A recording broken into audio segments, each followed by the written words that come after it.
Truly nga kaya ang chikang kumakalat na tila may pagbabago na sa reaksyon ngayon ng kapamilya actress na si Kathryn Bernardo at kapuso aktor na si Alden Richards?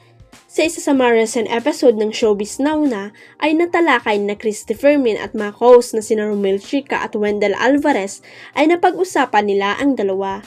May mga chika kasing nakarating sa kanya na di umano hindi na ganon ka-close gaya ng dati sina Kathryn at Alden. Matatandaan nitong nagdaang taon lang ay grabe ang ingay ng pangalan ng dalawa lalo nang inanunsyo ng aktres ang paghihiwalay nila ng kanyang longtime boyfriend na si Daniel Padilla. Sinasabi nagdididmaan na lang daw si Alden Richards at saka si Kathryn Bernardo. Hindi nga raw binati ni Kathryn si Alden nung nag-birthday sa ad ni Christy. Dagdag pa ni Nanay Christy, malay naman natin kung nag-usap naman yung dalawa ng sila lang, personal. Matatandaan nitong 2024 lang nang muling magsama sina Kathryn at Alden para gawin ang sequel ng nauna nilang pelikula na Hello Love Goodbye. At dahil nga maraming fans na nag-aabang ay talaga namang pumalo sa takilya ang kanilang bagong pelikula na Hello Love Again at kumita ng 1.4 billion.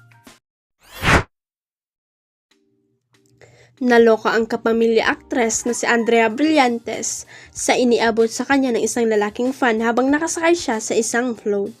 Kitang-kita ang naging reaksyon ng dalaga nang malaman kung ano ang bagay na ibinigay sa kanya ng nasabing guy. Kalat na sa social media ang isang TikTok video kung saan makikita ang pagkashock ng young actress nang abutan siya ng suki card ng isang lalaki habang nakasakay sa isang umaandar na float.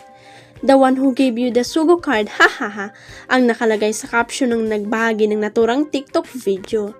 Masaya namang tinanggap ni Andrea ang naturang suki card pero nang makita na para sa isang motel ay biglang nagulat ang dalaga at natatawang itinapon ito pabalik sa guy na nagbigay.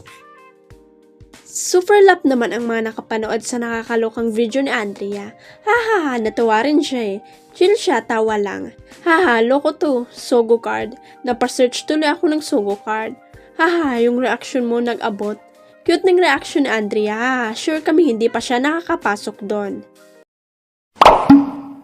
Huwag kalimutang i-click ang subscribe button at i-ring ang notification bell para sa latest at legit chika updates.